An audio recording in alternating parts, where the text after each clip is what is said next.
कृष्ण ऐसे ही हैं जो पीड़ा को भी आनंद में, व्यवहार को भी भजन में बदल देते हैं। भगवान राधा रानी बैठी और प्रिया जी बड़ी संकोच में फंस गई। सब गोपियां देख रही थी, दूर दूर से गोप देख रहे थे और उसी लज्जा में, जैसे नायिका शास्त्र में नायिका स्वरूप का विद्युत मटी जो है तो रस सिद्धा है, उन नारियों का स्वभाव होता है लज्जा। और इस समय प्रिया जी रस सिद्धा हो गई और उन्होंने अपने कंकड़ से लज्जा से एक गड्ढा खोद दिया। बड़ा सुंदर गोल गड्ढा बन गया। भगवान ने मोटा देखकर उसके बराबर में ही अपनी बंसी से एक गड्ढा खोद दिया। दोनों गड्ढे खुद गए और फिर अपनी पोली बंसी से अंदर से दोनों गड्ढों को मिला दिया और उसके ऊपर बैठी राधा रानी और सातों पुरियों का जल उनके ऊपर, नदियों का जल गिरा और श्याम सुंदर बैठ गए नीचे। श्री राधा कृष्ण के श्री अंग से होता हुआ वो जल राधा कुंड श्याम कुंड में आपूरित हो गया और महाराज अपूर्व भाव से श्री राधा कृष्ण का अभिषेक संपन्न हुआ और राधा कृष्ण दोनों ने आशीर्वाद दिया कि ये कुंड चिरकाल तक सुरक्षित रहेगा। और महाराज इस कुंड में आकर जो भी अघोई अष्टमी की रात्रि अर्थात वर्ष में किसी भी दिन आकर स्नान करेंगे, उनके हृदय में निश्चित रूप से कृष्ण भजन रुचि भी प्राप्ति हो जाएगी। और जो निसंतान दंपति वहां पर जाकर स्नान करेंगे, उनके यहाँ कृष्ण भक्त पुत्र की भी प्राप्ति हो जाएगी। उस राधा कुंड श्याम कुंड जो कि लुप्त हो गया था, दो घासों के झुरमुटों के बीच में जो रह गया था, वहां पर फिर रघुनाथ दास गोस्वामी जी महाराज पधारे।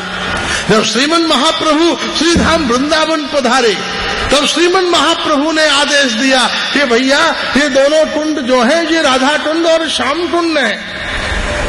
18 बार तो जरासंध ने मथुरा पर आक्रमण किया, कितने राजा महाराजाओं ने मथुरा पर आक्रमण किया। फिर महाराज औरंगजेब ने मथुरा पर गोविंद देव जी का मंदिर तोड़ दिया, मदन मोहन जी का मंदिर तोड़ दिया। मथुरा में इतने बड़े बड़े मंदिर थे जिन मंदिरों के मंडप में 2000 खम्भे लगे हुए थे। आप कल्पना कर सकते हैं जिस मंदिर के मंडप में 2000 स्तंभ लगे हो वो कितना विराट होगा। ऐसे मंदिरों को नंदगांव, बरसाना, गोकुल, दाऊजी, वृंदावन, ये वैभव की पराकाष्ठा थी जिसको औरंगजेब ने तोड़ दिया और उसके बाद के शासकों ने जिसको छिन्न भिन्न किया। ऐसे समय में सारे ब्रजवासी जो थे वो मूल स्थानों पर छिप छिप कर कहीं कुछ बोल पाते थे, कहीं कोई संस्कृति नहीं थी, सभ्यता नहीं थी। तब श्री चैतन्य महाप्रभु स्वयं कीर्तन करते हुए वृंदावन पधारे। उन्होंने बताया ये राधा कुंड है, ये श्याम कुंड है। और उनके बाद जब रघुनाथ दास गोस्वामी जी महाराज सज गोस्वामी गण जब ब्रज में पधारे और रघुनाथ दास गोस्वामी जी महाराज पधारे, तब उन्होंने अपने एक वैभव संपन्न सेठ शिष्य को आज्ञा देकर उन दोनों कुंडों का जीर्णोद्धार करवाया, निर्माण करवाया। उसी राधा कुंड और श्याम कुंड के तट पर 80 साल की अवस्था में कृष्णदास कविराज बैठकर श्रीमन महाप्रभु के आनंद में घूमा करते थे। राधा कुंड श्याम कुंड गिरी गोवर्धन और माधुर माधुर बंसी बाजे ऐका वृंदावन। राधा कुंड और श्याम कुंड के तट पर बैठकर कृष्णदास कविराज निरंतर जप करते थे। सर गोस्वामी पादों का विलास था। वहीं पर रूप गोस्वामी पाद, सनातन गोस्वामी पाद, जीव गोस्वामी पाद, रघुनाथ दास, रघुनाथ भट्ट, श्री गोपाल भट्ट गोस्वामी पाद चतुर्दिक भगवत भजन परायण थे। चारों तरफ स्निग्ध वातावरण था, एक भी अशुद्धाचारी न था, एक भी अशुद्ध वृत्ति वाला न था। आजकल तो कलिकाल इतना प्रचंड हो गया, रोज लोट बाट गोवर्धन जाते हैं, गाड़ी में ही परिक्रमा दे आते हैं। कितने ग्रामीण जाते हैं बीड़ी पीते हुए परिक्रमा दे रहे हैं। कितने लोग ट्रांजिस्टर अपने साथ ले जाते हैं गाना सुनते हुए। महाराज गिरिराज जी की परिक्रमा दे रहे हैं और गाना दे रहे टिस्टिस्टा सुनते चले जा रहे हैं। कितने लोग हैं, कितनी माताएं परिक्रमा देती हैं, परस्पर की ग्राम्य चर्चाओं में डूबी रहती हैं। राज्य की परिक्रमा देनी चाहिए। हमको बहुत सावधानी से, बड़ी सात्विकता से, बड़ी पवित्रता से गिरिराज जी जाएं, वस्त्र उतारें, स्नान करें, पवित्र हों, माला झोली लें, मौन धारण करें। गिरिराज जी की परिक्रमा का कीर्तन अथवा जप, दो स्वरूप है परिक्रमा का। या तो कीर्तन होते हुए हरे कृष्ण कृष्ण कृष्ण हरे हरे, हरे राम राम राम हरे हरे, श्री कृष्ण गोविंद हरे मुरारी, राधे राधे गोविंद मुकुंद माधव। जहाँ ठाकुर जी आपकी प्रेरणा दें, श्री राधा कृष्ण का कीर्तन करते हुए चलें, अथवा माला झोली लेकर जप करते हुए मौन होकर चले। जब आप कीर्तन में होते हो तो महाप्रभु आपके साथ होते हैं, और जब आप जप में होते हो तो श्री कृष्ण आप के साथ होते हैं। गीता में भगवान ने कहा यज्ञानाम जप यज्ञोस्मि, सारे यज्ञों में मैं कृष्ण कौन हूं? मैं जप यज्ञ हूं। और महाप्रभु ने कह दिया कीर्तने मध्य पावे गौरेर निवास। जब महाप्रभु संन्यास लेकर चले, नवद्वीप से अद्वैताचार्य, मुकुंद मुरारी, पुंडरीक विद्यानिधि, ये कहा महाप्रभु आपके बिना हमारा कीर्तन कैसे हो पाएगा? आप तो हमें छोड़कर जा रहे हो। बोले नहीं नहीं, कदापि नहीं। जिस क्षण तुम कीर्तन शुरू करोगे उस दिन अपने बीच में मुझे उपस्थित पाओगे। इसलिए जब तुम नाम संकीर्तन करते हो उस समय महाप्रभु तुम्हारे साथ होते हैं, और जिस समय तुम जप करते हो उस समय राधा कृष्ण तुम्हारे पास होते हैं। इसलिए जब कीर्तन हो रहा हो, आगे पीछे नहीं, अपने हाथों से ताली बजाकर, झूमकर, उत्साहित होकर, प्रसन्न होकर, नाचते हुए, श्री गौरहरि की कृपा हमारे ऊपर बरस रही है। ये मिट्टी मलमूत्र से भरा हुआ शरीर आज हरि बोल कह रहा है। ये ठाकुर जी की महती कृपा है, अनुकंपा है। महाराज अपूर्व भाव से कृष्णदास कविराज निरंतर जप करते, कभी उत्तोलित होकर नाम संकीर्तन करते, कभी दौड़कर गिरिराज की परिक्रमा देते। श्रीमन महाप्रभु का कृपा प्रसाद उनके हृदय में सदैव प्रस्फुटित और प्रकाशित और आनंदित होता रहता था।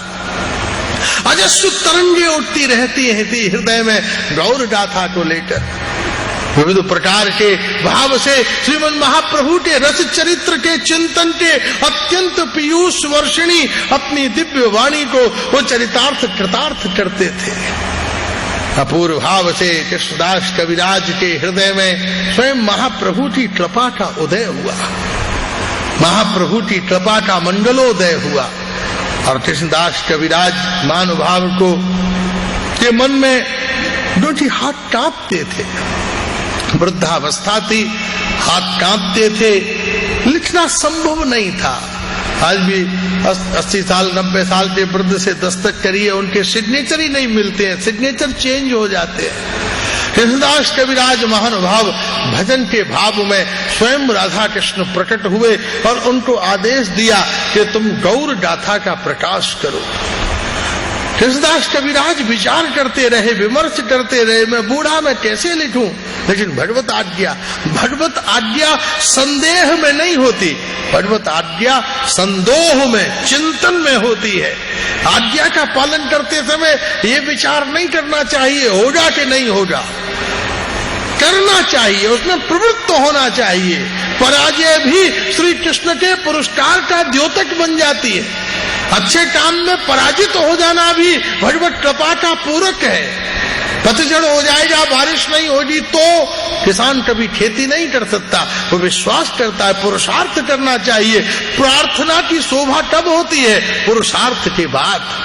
पहले पुरुषार्थ हो फिर प्रार्थना हो। पुरुषार्थ किया नहीं, हम प्रार्थना किए जा रहे हैं। आप पुरुषार्थ कीजिए, भजन कीजिए, भक्ति कीजिए, सत्संग श्रवण कीजिए, शास्त्र स्वाध्याय कीजिए, आप अपना पुरुषार्थ कीजिए, भगवान आपके ऊपर कृपा करेंगे। हानि लाभ जीवन मरण यश अपयश विधि हाथ। हुसैन जी ने कहा ये 6 चीज तो फिक्स है, जबरदस्ती तुम दखलंदाजी दे रहे हो इसमें। हानि और लाभ, कोई हानि उठाना चाहता है अपनी, फिर भी यहां कोई ऐसा है जिसकी हानि न हुई हो? कहां से हो गई वो हानि? लेकिन हानि को हम कह देते हैं यार बाई चांस हो गई, और लाभ बोले वो मेरी योजना थी, वो मेरा पुरुषार्थ था, वो मेरा प्रयत्न था। वो मेरी कोशिश थी। जबकि स्वयं गोसाई जी कह रहे हैं हानि लाभ जीवन मरण। कोई मरना चाहता है क्या? भाई मर कैसे गए? बोले पता नहीं। जिंदा कैसे थे? बोले मैंने जो आम खाए, बादाम खाए, दूध पिया, जूस पिया, दूध पिया, जो माल उड़ाया, जो 4 किलोमीटर में दौड़ने जाता था, उसकी वजह से मैं जिंदा था। भाई उसकी वजह से जिंदा थे तो मरे क्यों? सावधान रहते, मरते भी नहीं। तो हानि लाभ जीवन मरण, यश अपयश। अरे भाई आप तो उस प्रोग्राम के प्रेसिडेंट थे। अरे साहब मैंने सोशल वर्क किया है, मैंने हार्ड वर्क किया है, मैंने सोसाइटी की हेल्प की है। बोले भाई वो गाली दे रहे थे। बोले वो बदमाश है, मैं तो सज्जन आदमी हूं। हानि लाभ जीवन मरण यश अपयश विधि हाथ। भगवान ने कहा वो तो मेरे हाथ में, तुम जबरदस्ती ऊधम मचा रहे हो। सकल पदार्थ है जग माही, भाग्यहीन नर पावत नाहि। जिसके भाग्य में नहीं है उसे वो चीज मिल ही नहीं सकती। ये मत नापो गंगा में कितना पानी है, ये देखो तुम्हारे पास घड़ा कितना बड़ा है, लोटा कितना बड़ा है। पुरुषार्थ का विषय धन नहीं है, वो फिक्स है। पुरुषार्थ का विषय जीवन नहीं है, वो सुनिश्चित है। पुरुषार्थ का विषय यश भी नहीं है, वो ईश्वर संकल्प से प्राप्त होता है। पुरुषार्थ का विषय भजन है। भजन का संबंध है पुरुषार्थ से, भजन का संबंध है हमारे संकल्प से। भगवत प्रेम प्राप्त होता है प्रयत्न से, पुरुषार्थ से। इसलिए 3 बजे जागो, सूर्य से पहले उठो और मंडला में जाके भगवान का दर्शन करो। ये शवों का सुख, सोने का सुख कैसा है? शवों का। लाखों करोड़ों सब सोए पड़े हैं ताबूत में बंधे हुए, चैन की नींद सो रहे 24 आवर्स। आप भी बिस्तर पर पड़े पड़े सो रहे हो। काय का सुख है? मुर्दे का सुख। जो सोने का सुख लेता है वो मुर्दे का सुख लेता है। जो अभिमान का सुख लेता है वो शराबी का सुख लेता है। लेकिन जो भजन का सुख लेता है वो कृष्ण कृपा का सुख लेता है। वो कृष्ण कृपा का सुख है, जो भजन का सुख है, जो हमारे समर्पण का सुख है, जो हमारी प्रार्थना का सुख है। इसलिए महाराज जीवन का वास्तविक सत्य क्या है, पुरुषार्थ क्या है? भजन। प्रयत्न पूर्वक। आप मिठाई का डिब्बा खोलते ही मक्खी भिनभिनाने लगती है, एक हाथ से उड़ाते रहते हो, एक हाथ से खाते रहते हो, उड़ाते रहते हो, उठाते रहते हो। उसी प्रकार जब माया झोली लेकर भजन करो तो उसी समय सारी दुष्प्रवृत्तियां आ जाएंगी कि अगर ये भक्त बन गया तो हमारा क्या होगा? काम क्रोध मोह लोभ, हम तो यूजलेस हो जाएंगे, हमारा प्रोडक्शन ही बंद हो जाएगा, मार्केट में हमारी वैल्यू ही नहीं रहेगी। इसलिए पटलो ऐसे जल्दी से। भक्त पत्नी को याद दिलाता है, पुत्र को याद दिलाता है, धन को याद दिलाता है। लेकिन लड्डू उठाते समय जैसे मक्खी हिलाते हो, ऐसे ही कृष्ण नाम लेते समय इनको भी भगाओ, हटो, काम क्रोध मोह लोभ इनको हटाओ, किसी को याद मत होने दो, किसी को बुद्धि में मत आने दो। केवल महाराज जब पत्नी याद आए तो ठाकुर की बंसी को याद करो, जब रिश्तेदार याद आए तो भगवान के 2 बालकों को याद करो और हरे कृष्ण कृष्ण कृष्ण हरे हरे, हरे राम राम राम हरे हरे जीवन के सद संकल्प में प्रवृत्त हो। कृष्णदास कविराज महानुभाव राधा कुंड श्याम कुंड के तट पर अभिराजित होकर राधा कृष्ण आज्ञा प्रसाद उस चैतन्य चरितामृत के लेखन में प्रवृत्त हुए। हाथ कांपते थे, लेकिन जब लिखने बैठते थे तो हाथ सीधे हो जाते थे। राधा कुंड श्याम कुंड के चारों तरफ जो वृक्षों के पत्ते थे, उन पत्तों से आर्द्र होने वाला जो रस था उसमें राधा कुंड श्याम कुंड का जल बनाकर शाही बनाई और वहां पर लगे हुए वृक्षों की कलम, वृंदावन के वृक्षों की, राधा कुंड गोवर्धन के वृक्षों की कलम। और जब लिखने बैठते थे तो उसमें भी अपने आंसू टपकते जाते थे। एक एक प्यार लिखते थे और जब रुक जाते थे तो नाचते थे, हे गौर हरि हे गौर हरि हे गौर हरि हे गौर हरि, श्री राधे श्री राधे श्री राधे। फिर प्रिया जी प्रेरणा देती थी, फिर महाराज कृष्णदास कविराज लिखना शुरू करते थे। भजन में, कृष्ण विरह में, महाप्रभु की कृपा में कृष्णदास कविराज ने वो मंगलमयी अद्भुत चैतन्य चरितामृत ग्रंथ पूर्ण हुआ और कृष्णदास कविराज उस पूर्ण ग्रंथ को लेकर राधा कुंड के तट पर आए कि प्रिया जी को, राधा रानी को मैं ऐसे प्रसादी कर दूं। हाथ कांपते थे, कांपते हाथों से उस चैतन्य चरितामृत की जो पत्रावली थी उसे लेके जब राधा कुंड में झुके तो हाथ पैर कांप रहे थे। हाथ से चैतन्य चरितामृत छूटकर राधा कुंड में गिर पड़ी और चैतन्य चरितामृत के जो पत्र थे वो राधा कुंड श्याम कुंड में चारों तरफ बिखर गए। ऐसा लगा जैसे हजारों कमल खिल पड़े हों राधा कुंड श्याम कुंड में। कृष्णदास कविराज नृत्य करने लगे, जय हो जय हो जय हो। आज मेरी कृति को राधा रानी ने स्वयं पढ़ने के लिए स्वीकार कर लिया। मेरी रचना धन्य हो गई, मेरी रचना धन्य हो गई। और आज कृष्णदास कविराज आनंद में नृत्य करने लगे। और उसी समय उन्होंने देखा कि पुनरपि महाराज सारे पत्र इकट्ठे होना शुरू हुए और ग्रंथ रूप में पत्रावली एकत्रित हुई। और उसी समय इतने राधा रानी के हाथ राधा कुंड से बाहर निकले, स्वर्ण मुद्रिकाएं और करूड़े और मेहंदी से सुभाषित वह करारविंद बाहर निकला और उन्होंने कृष्णदास कविराज को चैतन्य चरितामृत प्रदान की। हे महानुभाव, मैंने चैतन्य चरितामृत को पढ़ लिया है। सिद्धांततः, कथातः, वस्तुतः, रसतः, शास्त्र सारतः ये परिपूर्ण अपने आप में सर्वोत्तम मंगलमय ग्रंथ है। और मैं आशीर्वाद देती हूँ जो भी इसका श्रवण पाठ भजन मनन चिंतन आस्वादन करेगा उसके हृदय में मैं और कृष्ण दोनों जाकर अभिराजित हो जाएंगे। इसलिए चैतन्य चरितामृत का राधा कुंड श्याम कुंड में राधा रानी के द्वारा प्राकट्य भाव हुआ, उसका सदोदय हुआ। उस चैतन्य चरितामृत की जय, कृष्णदास कविराज महानुभाव की, राधा कुंड श्याम कुंड की जय, गिरिराज महाराज की, वृंदावन धाम की। अपूर्व भाव से कृष्णदास कविराज के आनंद की सीमा न थी। इस चैतन्य चरितामृत के मंगल उद्भव से सारा ब्रजमंडल और वैष्णव जगत आनंद रस में निमग्न हो गया, अवस्थित हो गया। मंडल में चैतन्य चरितामृत प्राकट्य कथा का आपने श्रवण किया।